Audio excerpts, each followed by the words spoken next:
is a daily experience of those who are melanated. We have to worry whether or not our hair is professional enough, whether or not we're speaking eloquently enough, if our loved ones are going to return home after going out into the community, whether or not we'll survive a traffic stop. These are just some examples of the safety threats that are experienced because of racism and discrimination.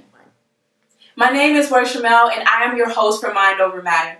Today we will be discussing historical trauma, which is a concept that helps us understand the distress and oppression that results from a European colonization of several nations of people. We'll discuss the 4 different components of historical trauma, and in this video I'll give you examples of the first 2 components. You'll need to check out the second video in order to learn about the following 2. Mind over matter.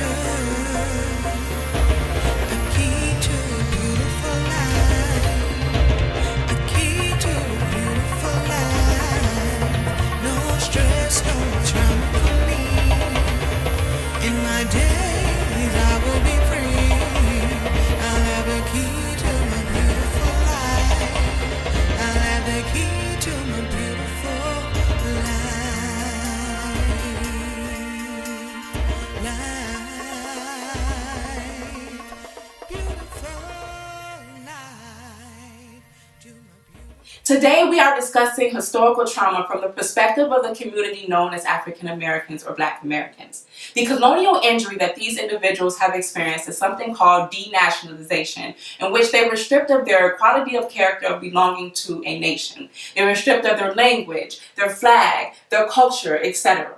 Next, we have the collective experience. Recall that the collective experience describes the impact that colonial injury has on the identities and relationships of the group who has experienced the colonial injury. Now, denationalization stripped ones of their culture and of their quality of character of belonging to a nation. And with that, it also stripped them of love for themselves. So now we see examples that look like light skin versus dark skin, nappy head versus good hair. We have other examples that include our families being broken up by the incarceration system, the DCFS or child welfare systems coming into the community and taking the children on an alarming rate. These are just some small examples of how the relationships are impacted and identities are impacted. Oftentimes it looks like internalized hatred. The third component is called the cumulative effects. The cumulative effects describes the impact of all the policies, practices that are impacting the individuals and help to perpetuate the colonial injury. And fourth is the cross-generational transmission of risk and vulnerabilities.